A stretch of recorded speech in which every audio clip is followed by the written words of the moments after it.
Good morning. I'm Vince Lancy. This is the GoldFix Market Rundown. Today we'll be discussing UBS. They have a report out as of April 11th, claiming that they believe there's room for gold to run higher. We'll explore that a little bit. We're also going to discuss the upside risks to demand, meaning further upside, as alluded to in the report, focusing on China. And what are the signs of this ending? And we're seeing a couple of them now. Before we move on, though, however, we do want to say there's no founders discussion this Sunday. We will be on holiday Monday. And more importantly, happy Easter and Hag Sameach to everyone out there. Let's start with the markets. 10-year yields are 433, up 5. Most of these markets are closed, by the way. Okay, so if there's a dot or a snowflake next to my market, that means it's not open. So I'll just say last. 10-year yields are last 433 and change. The dollar is 99.33, actually active. The S&P 500 last 52.96. The VIX 29.66 last. Gold is open at the spot market 33.27 and change, down 15. Silver is 32.54, essentially unchanged. Copper is 4.67, up almost 3 cents. WTI 64.26, up $1.77. WTI definitely off its lows and percolating along with copper. If you're a silver person, that's the sun and moon and stars lining up. As long as gold holds its own and those two keep rallying, you're going to see someone go, oh shit, let's buy some silver. And then that physical demand we talked about will start to manifest in the futures. Moving on. Natural gas 325, down 1. Bitcoin 84 spot 500, down 300 and change. Palladium 959, platinum 967. Soy, corn, and wheat down, and up very marginally, 1033, 479, and 560. Okay, there's the front page. The mechanics of yesterday's panic into gold. You know, there's another story out there that's worth mentioning. When we talk about panic, and by the way, it's worth mentioning because it's right. When we talk about panic, we're talking about the mechanics of it. Okay, this is why gold rallied. It rallied because Asia bought, and then Europe bought, even though they don't usually buy into Asia's buying. They usually kind of observe it, and then the U.S. decides if we're going to take it higher or if we're going to smack it down, or usually right around the GoldFix time in London. So that's the mechanics of the panic.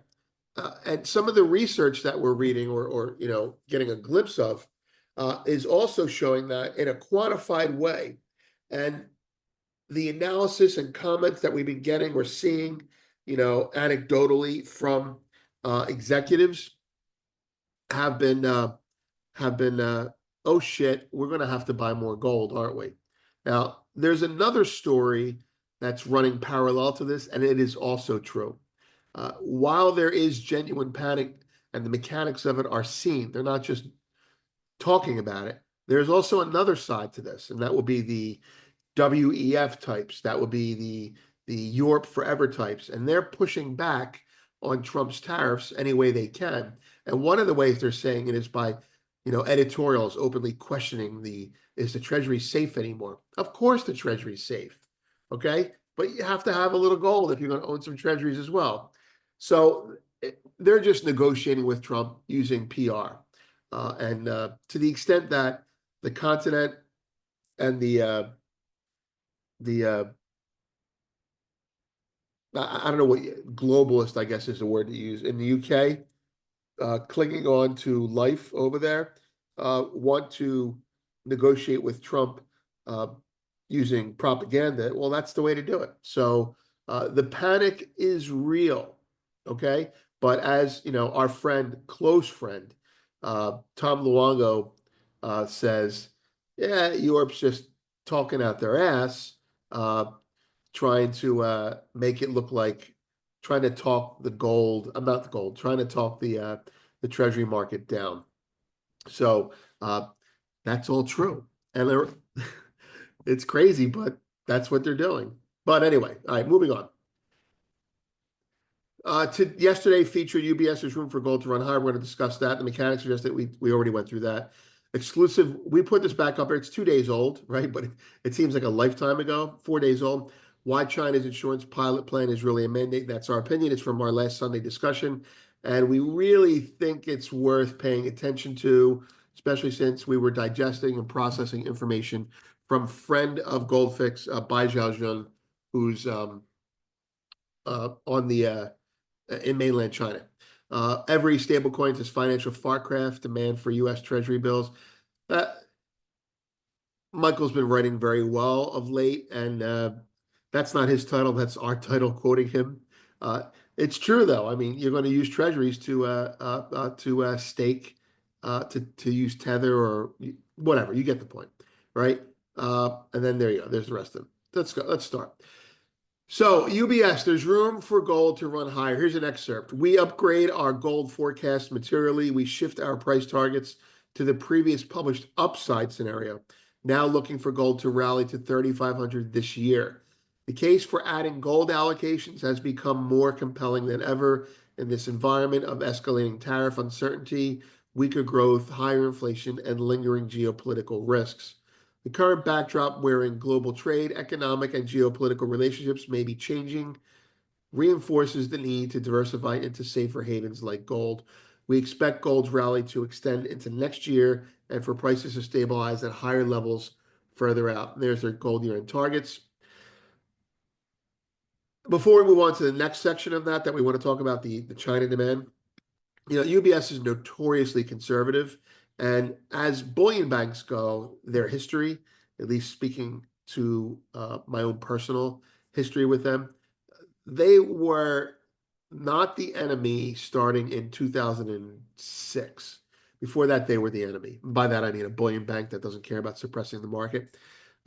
Look, their client base is pensions.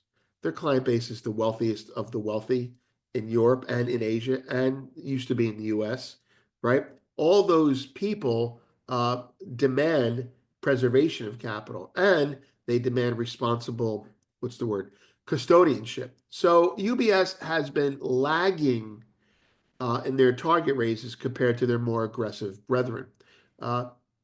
This is an aggressive move by them, and it warranted an explanation, in my opinion. And I think we got it. You may say that this could be near the top based on the fact that they're going over the top, but their reasons are legitimate.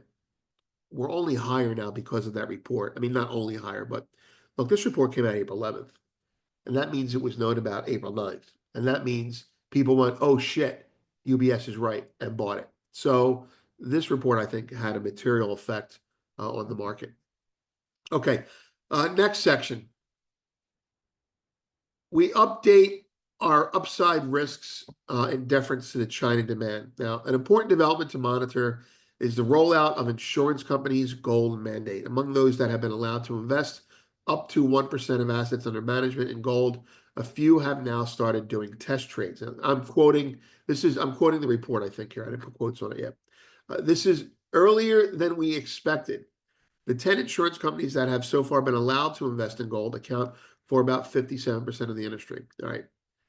We went through this in detail, giving you our interpretation of words like allowed to invest and test trades and 1% being capped, the cap being raised. We really, if you're interested in more detail about this, we have it what do you call it, hyperlinked in there.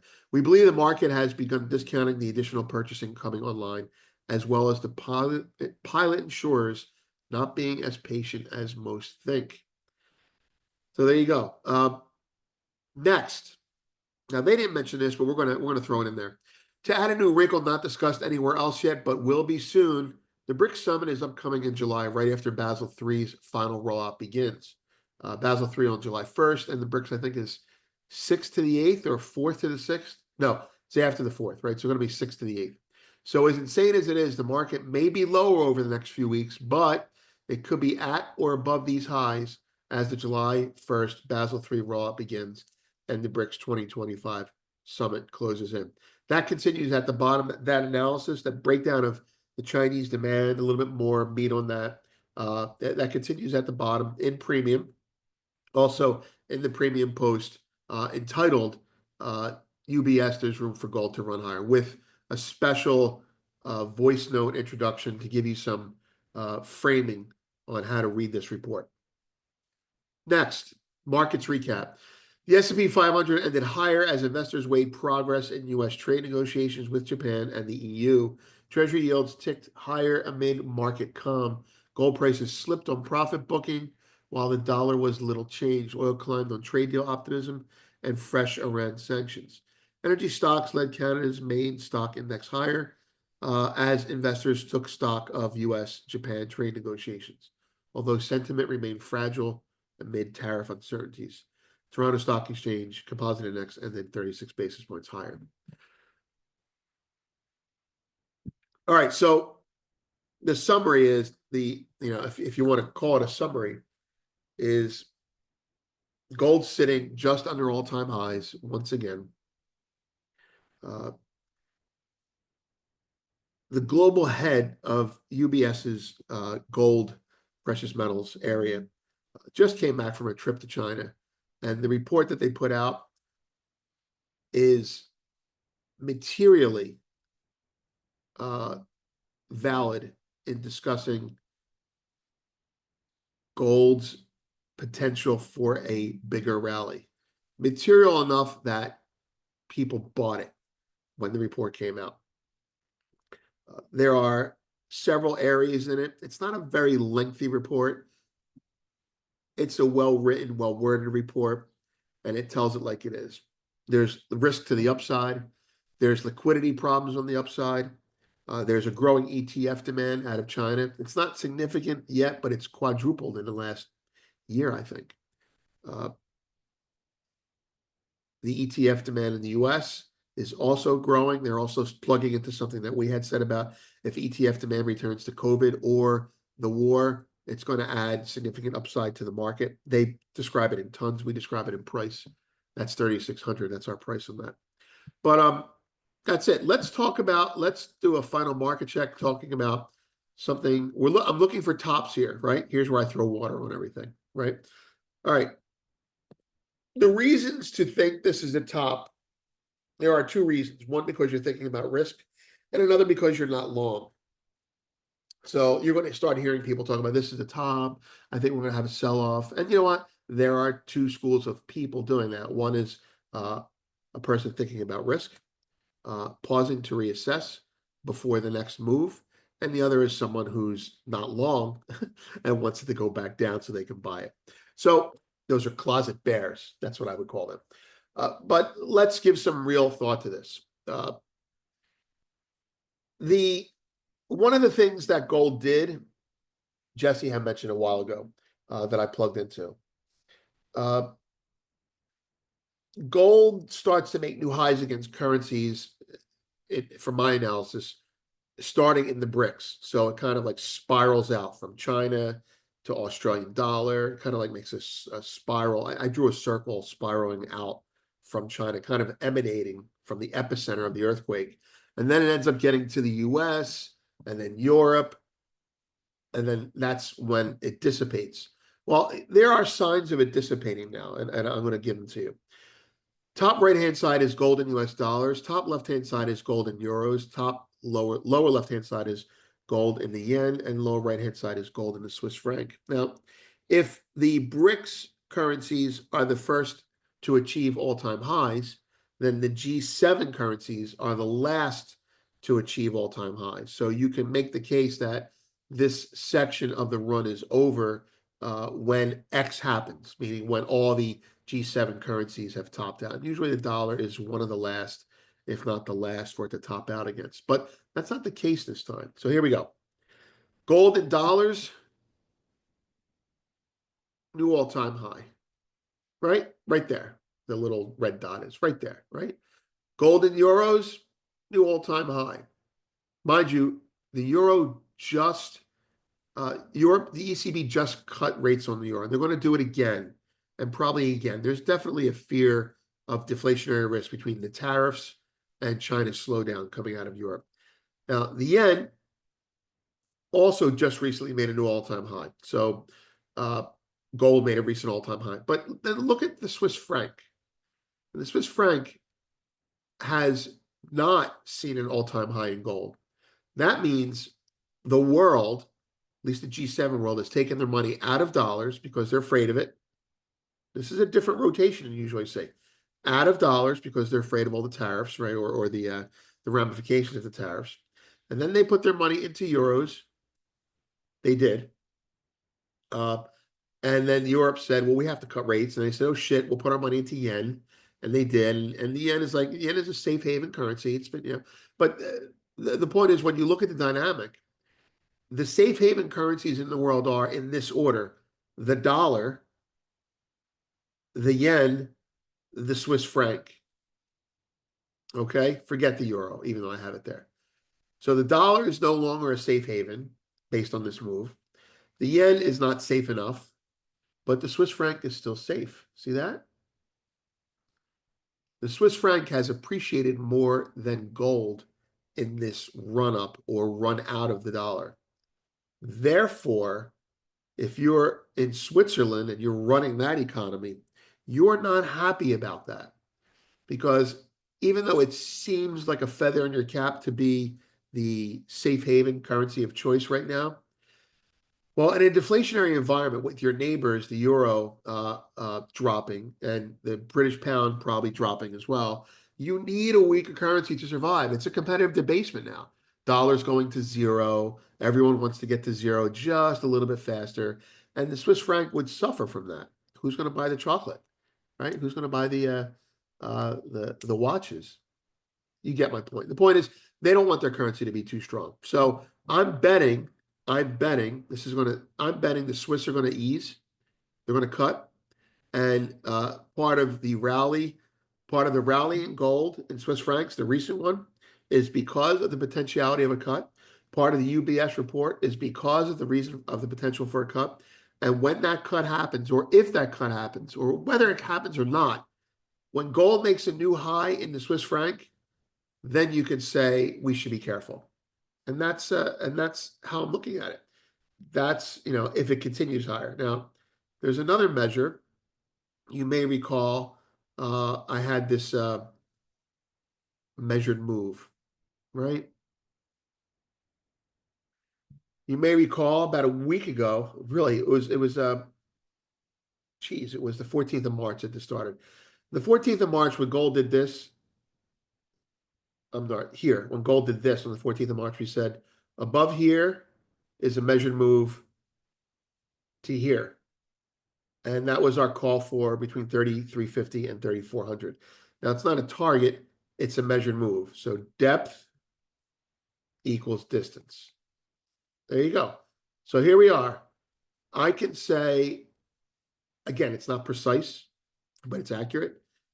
When it works, it happens fast, and we could be done, right? But to hedge my own "we could be done" comment, look at that wick. That's a nice long wick we got there. So maybe we are going to get a push to that price, but I won't be in it. I'm not long right now. I'm flat. I'm long GDX hedged. Let's put it that way. That said, if it does get up here, then we can have that whole silver rally that I've been talking about happening based on the physical demand in Europe. But that's another conversation.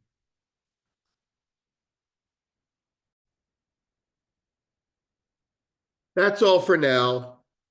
I'm Vince Lancy. You can read more about or listen in audio form more about everything we just discussed here in premium at the bottom of this post or in the other multiple posts we have on these related topics on the site. Have a happy Easter. Have a good Passover. And have a pleasant Friday.